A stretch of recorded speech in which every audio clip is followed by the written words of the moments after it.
Hey guys, what's going on? Welcome back to the channel, and in today's video we're going to be talking about the latest installment coming to the Lion King franchise, and that film is called Mufasa, the Lion King.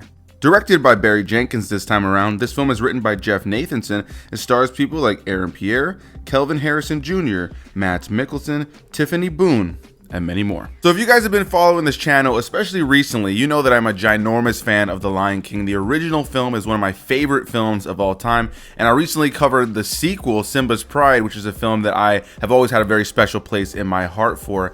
Back in 2019, when I was still early to doing this here on YouTube, I covered the 2019 remake of The Lion King, and at the time, I loved it, and I was very surprised to come home and see how divisive the opinions were, with many calling it a very soulless remake that completely missed the mark of what the original was. And while I think that remake by no means hits the levels of how good that original film are, I really enjoyed it. I thought it was a cool new way to see a story that I absolutely love. I thought the animation in that film was absolutely beautiful, but I do agree with some of the criticisms when it comes down to the fact that the animals were so hyper realistic that there wasn't any emotion to their face. And we're going to talk about how this film compares and what criticisms they learned. But before we get into this, I'd like to say a big thanks to all of you guys for stopping by to hear my thoughts on the latest Lion King film. If you're new to the channel, consider subscribing, as every week you can look forward to early reviews for movies and TV shows, as well as things like retrospective reviews, live streams, and the occasional vlog. And if you're a returning viewer, thanks so much for coming back. I really appreciate anybody taking the time to watch any of my videos, and if you watched one and you came to another one, well, thank you so much.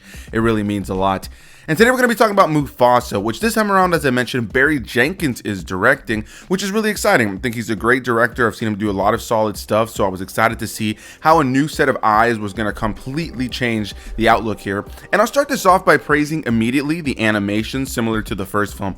It's funny because everybody calls these the live action remakes of The Lion King, but in the grand scheme of it, there's really nothing about them that's live action. They're all animated, but beautifully animated, and I think that that's something you can't take away from the last film, and the same with this film. I think this film is equally as stunning, but one thing that's very notable about this film immediately is they did take that criticism. I'll tell you guys right now, they took the criticism, they listened to the audience in terms of the fact that the animals couldn't really emote much, so it felt like you couldn't connect to the characters as much. And this film, the animation is just as beautiful as the last one, but they went with just ever so slightly a bit of a more cartoony look to the characters, more like what they did with the Jungle Book live action film, where the animals do look hyper realistic in moments, but are able to emote a little bit more with their face, giving them a little bit more character. I thought that allowed this film to make me connect with these characters far more, and I just, again, really want to praise the animation. I think the department that brought this film to life visually should be absolutely praised, because there are just still shots of this movie, not to even mention the beautiful action sequences and just, you know, nice musical numbers that are kind of added to all these really great visuals that really are heightened by how beautiful this film looks. This is a very beautiful, stunning looking film. I got to see it in IMAX last night, so I think anybody who gets to check this out in some sort of thing like IMAX or Dolby is really going to be blown away at how stunning the visuals of this film are. And I think a lot of people are going to appreciate the fact that they decided to listen to the audience and kind of divert the path from super hyper realistic to maintaining hyper realism, while also being able to add a little bit more of a cartoony flair to give those characters a little bit more emotion in the film, which is something that I definitely appreciated. So yeah, let's get into this, and then we'll get into the rest of my thoughts on the film. Of course, as the title suggests, this is the prequel to Mufasa, who would of course become the Lion King in the original film, and of course unfortunately pass away, handing that on over to his son Simba. This film is interesting because, similar to something like The Princess Bride, it's framed around the notion that this is a story that's being told to a young lion known as Kiara. A lot of people who are fans of the second Lion King, Simba's Pride, may remember Kiara as the daughter of Nala and Simba. So right at the very beginning of the film, we're introduced to this character played by Blue Ivy Carter, of course the daughter of Beyonce and Jay-Z, who I believe this is her debut in a big film in any way, like in terms of acting. And so she plays Kiara, and Kiara is left under the supervision of Timon and Pumbaa, who are once again played by Seth Rogen and Billy Eichner. And they end up kind of stumbling upon Rafiki as well in the mix of this, played once again by John Kani. And he sits Kiara and Pumbaa and Timon down to talk about the story of Mufasa and tell Kiara about her grandfather. And that's how this film is framed. We jump in and out of this prequel storyline to this story time between all these characters, and then back to the prequels. And so throughout the course of the prequel, we get to see how Mufasa became who he would eventually eventually become at the beginning of The Lion King, how he gained that notoriety, and what he had to go through. Along the way, we see him meet some younger iterations of the characters we know and love, like Rafiki and Zazu, as well as characters like Sarabi, who would of course become his wife in the original film, and a character known as Taka, which I won't spoil who that character is, but I'm pretty sure everybody knows who that character is if you've seen any of the marketing for this film or any of the posters for this film. But yes, he meets a young cub named Taka, who he builds a beautiful brotherhood with, and over the course of the film, the two of them grow closer and closer and closer, and eventually there may be some feathers or some fur that's ruffled in that relationship. And that's the basic gist of this film. It's a story that tells us what we already know about Mufasa, but it's seeing it in this live action format. It's seeing it in this very beautiful animation and being able to actually see the story told. In a lot of ways, some people might compare this to something like Solo, a Star Wars story, where so much about what we already know about Mufasa in that original film is jam-packed into this film, which is one thing that I can see some people having a gripe with, where it's like everything happened in the grand scheme of a week or two, or in the case of this movie, a couple, a good few years, because we see him as a young cub up to when he's at least a young lion before he grows out his full mane.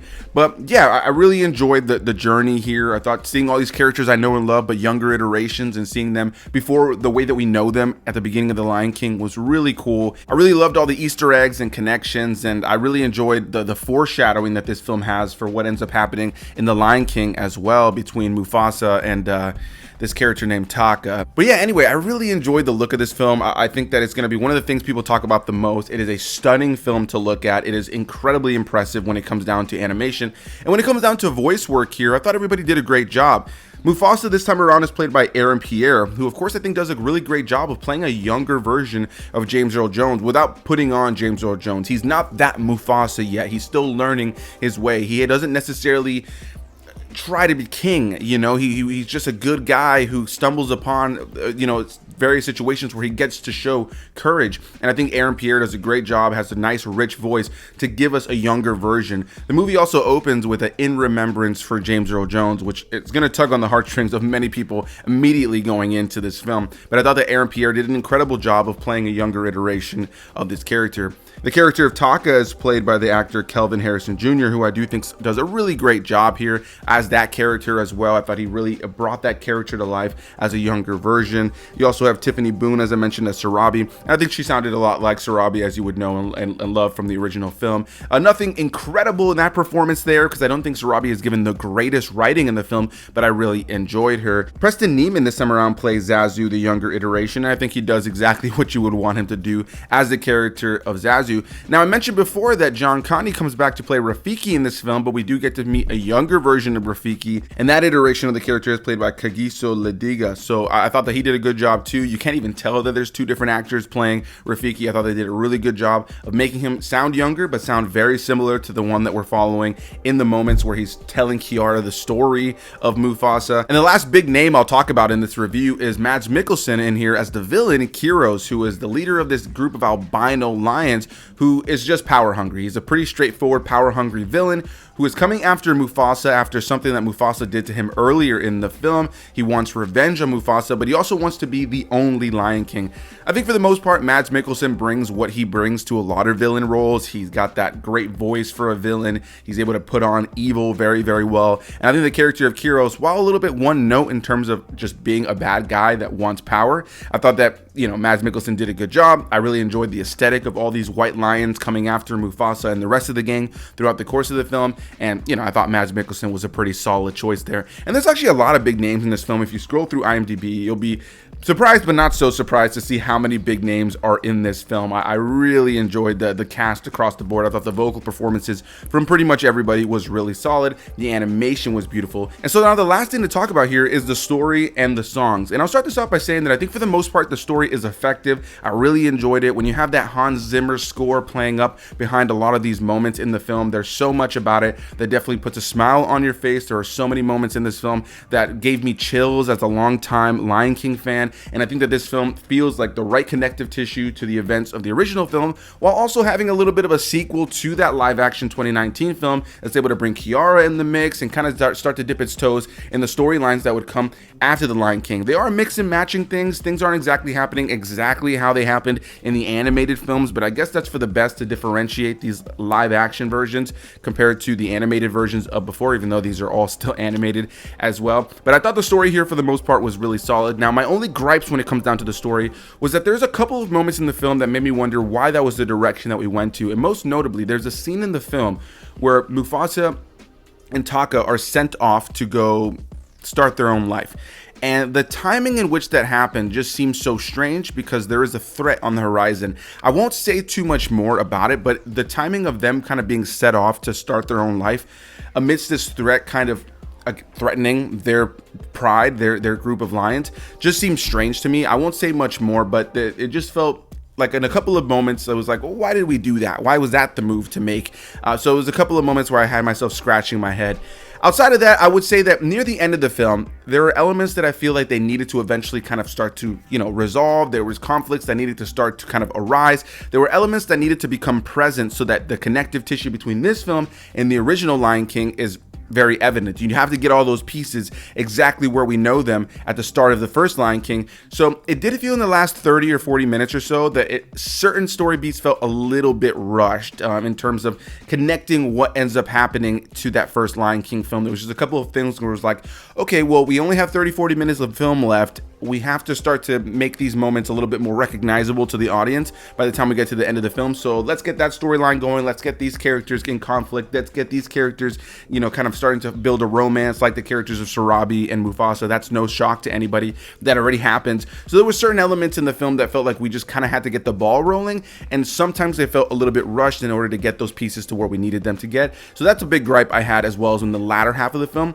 With all that said, though, on a narrative level, I found this to be a very fun movie to watch. I think for the most part, it really honors the legacy of the Lion King franchise, and it put a smile on my face. It definitely gave me chills in moments. But again, I can see certain people having gripes with the fact that it does feel like everything we know about Mufasa and the characters of the original Lion King happens in this film, which may turn some people off. But for the most part, I think that it's handled well, and by no means does it feel like it's overly jam-packed. I think that they do a good job of balancing the characters that you want to see to connect to that original film. And then lastly, we're going to talk about the songs of this film. Those are done by Lin-Manuel Miranda in this film, which some people are getting tired of in the world of Disney. For the most part, I don't necessarily know if I think these songs are going to have the same legacy as some of the incredible songs that the Lion King franchise has delivered before, but I do think they're pretty solid. There's a lot of songs in this film that I found really enjoyable, that had really great harmonies and melodies in general, that were pretty catchy and were able to push the story forward. There are a handful of songs, though, in the film that I kind of was like, I don't know if I necessarily love this. Most notably a song sung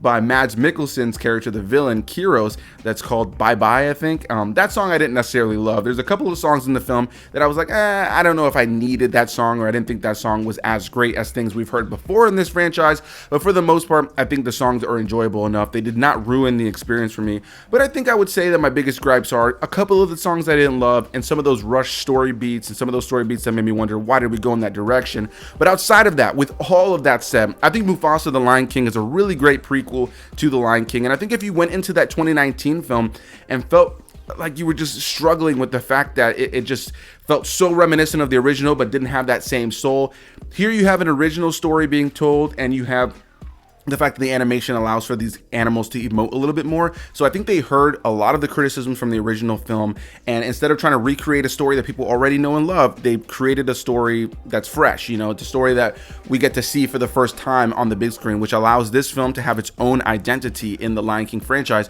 which as a longtime Lion King fan, I certainly enjoy. So a big thanks to all of you guys for watching. Thank you for listening to me ramble this long. I did not intend for this review to be this long, but I love the Lion King, and I'm a huge fan of what they did here with Mufasa in a lot of ways, and I think it's going to be a film that's going to work for a lot of people, especially longtime Lion King fans who just want to see a story in that world again. So a big thanks to all of you guys for watching. Hit that like button, comment your thoughts, subscribe for more early reviews like this, and I'll see you beautiful people in the next one.